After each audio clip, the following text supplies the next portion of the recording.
تاجیکستان کشوری است که کمتر کسی از داخلش خبر داره، اما از اونجا که بسیاری از ایرانی‌ها رو به عنوان همزبان و همفرهنگ میشناسیم، دور از ذهن نیست که درباره‌اش بیشتر بدونیم. در این قسمت پایانی قرار هست وارد دنیای جدیدی از تاجیکستان بشیم، جایی که سیاست، فرهنگ و تاریخ همزمان میرقصند. آماده اید برای سفر به قلب تاجیکستان؟ امام علی رحمان، رئیس جمهور تاجیکستان، از سال 1994 میلادی تا امروز در رأس قدرت قرار دارد و یکی از طولانی ترین دوره‌های ریاست جمهوری را در آسیای مرکزی داشته است. رحمان در ابتدای کار خود توانست تاجیکستان را از جنگ‌های داخلی پس از فروپاشی شوروی نجات دهد، اما در سالهای اخیر سیاست‌های او بحث برانگیز شدند. با وجود برخی پیشرفت‌ها در بخش‌های اقتصادی و اجتماعی، سیاست‌های رحمان در زمینه آزادی‌های فردی و حقوق بشر همواره مورد انتقاد قرار گرفته است. یکی از اقدامات بحث برانگیز او محدودیت‌های مذهبی است که در راستای مقابله با افراط‌گرایی انجام شده، مثل تعطیلی مساجد و محدودیت‌های برای عبادات عمومی. این سیاست‌ها چه تأثیری بر جامعه داشته است؟ آیا این محدودیت‌ها در راستای حفظ امنیت کشور است یا محدود کردن آزادی‌های دینی مردم؟ یکی از اقداماتی که در چند سال اخیر در تاجیکستان انجام شده، تعطیلی مساجد و محدودیت در عبادات عمومی است. در حالی که بسیاری از کشورهای مسلمان به گسترش آزادی‌های دینی توجه دارند، در تاجیکستان دولت تلاش کرده تا از افراط‌گرایی جلوگیری کند و این سیاست‌ها در این راستا قرار دارد.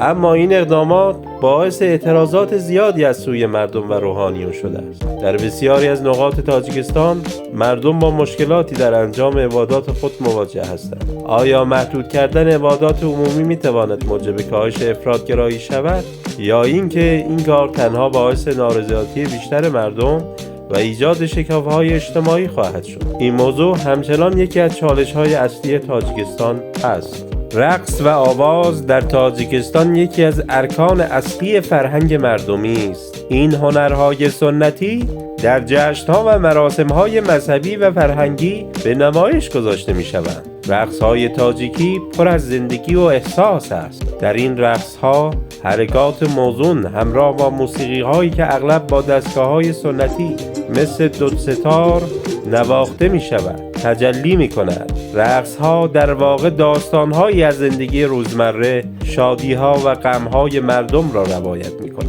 این هنر نه تنها نشان دهنده شادی و سرزندگی است، بلکه نمادی از مقاومت مردم تاجیک در برابر سختی‌ها و تاریخ پرچالش این کشور نیز به شمار می‌رود. یکی از جشن‌هایی که در تاجیکستان با شور و شوق خاصی برگزار می‌شود، نوروز است. جشنی که برای آغاز بهار و تجدید زندگی در بسیاری از کشورهای آسیای مرکزی و ایران با استقبال فراوانی روبرو می‌شود. اما جشن نوروز در تاجیکستان رنگ و بویی متفاوت دارد. تاجیک‌ها در این روز خانه‌ها را تمیز می‌کنند، سفره‌های رنگارنگ می‌چینند و بهترین غذاها را برای پذیرایی از مهمانان آماده می‌کنند. در خیابان‌ها و میادین بزرگ رقص‌های سنتی تاجیکی برگزار می‌شود، جایی که افراد با لباس‌های زیبا و سنتی در کنار هم می‌رقصند و شادی می‌کنند.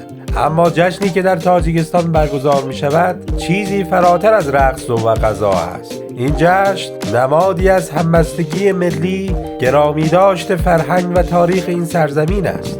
مردم از شعرخوانی گرفته تا موسیقی محلی، از آوازهای تاجیکی تا رقصهای گروهی، در نوروز جشنی فراگیر و بیادماندنی را می سازند. اگر شما هم ایرانی هستید و می خواهید در این جشن‌ها شرکت کنید، تاجیکستان گزینه‌ای عالی است. در این کشور نه تنها از جاذبه‌های طبیعی و فرهنگی دیدن می کنید، بلکه وارد یکی از بزرگترین جشن‌های مردمی می شوید که در آن هر لحظه رنگ و بوی نوروز را در کنار مردم پرشور و مهمان نواز این کشور خواهید یافت. تاجیکستان سرزمین شاعران بزرگ است. شاعران تاجیک مانند رودکی آثارشان را در قرنها پیش نوشتند و هنوز هم در دل مردم این کشور زندگی می‌کنند. رودکی پدر شعر فارسی است و در واقع شعر یکی از ارکان اصلی فرهنگ تاجیک هاست. امروزه هم شاعران جدیدی در تاجیکستان ظهور کردند که تلاش دارند زبان و ادب فارسی را با دنیای مدرن ترکیب کنند. با این حال هنوز بسیاری از آثار جدید این شاعران در سطح جهانی شناخته نشدند، اما در داخل کشور شاعران تاجیک به عنوان حاملان فرهنگی و زبانی کشور شناخته می شوند. سوالی که اینجا پیش می آید این است: آیا در آینده تاجیکستان می تواند جایگاه برجسته تری در ادبیات جهانی پیدا کند؟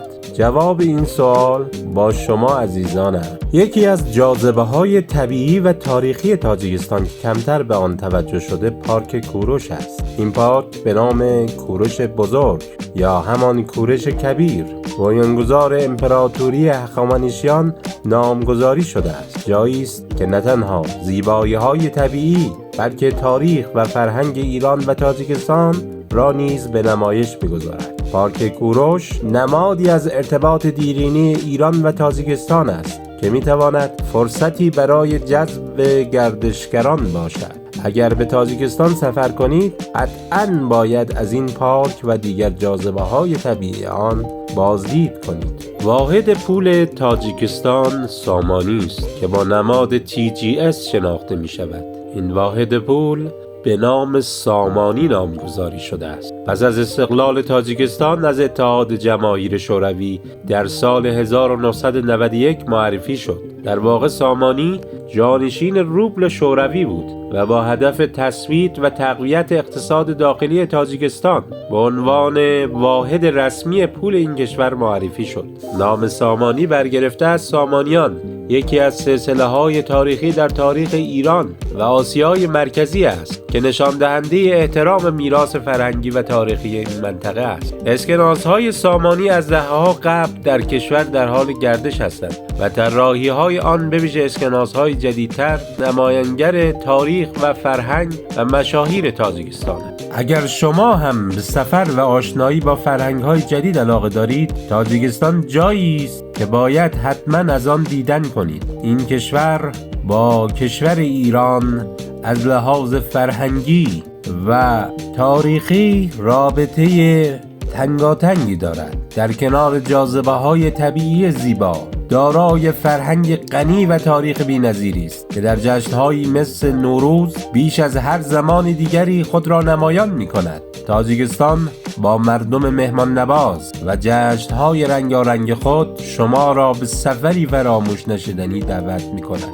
پس اگر دوست دارید با رقص‌های سنتی، آوازهای محلی در کنار نوروزی پرهیجان از کشوری جدید و دوست داشتنی لذت ببرید، حتما به تاجیکستان سفر کنید و این تجربه خاص را از دست ندهید. به نظر شما آینده تاجیکستان به کدام سمت می رود؟ آیا می تواند میان سنت و مدرنیته تعادل برقرار کند؟ نظرات خود را در کامنت ها بنویسید و اگر از این ویدیو لذت بردید حتما کانال ما رو سابسکرایب کنید و به دوستانتان معرفی کنید. منتظر قسمت های بعدی کپسول دانستنی باشید، چون دنیای جدیدی از حقایق همیشه در انتظارتان است.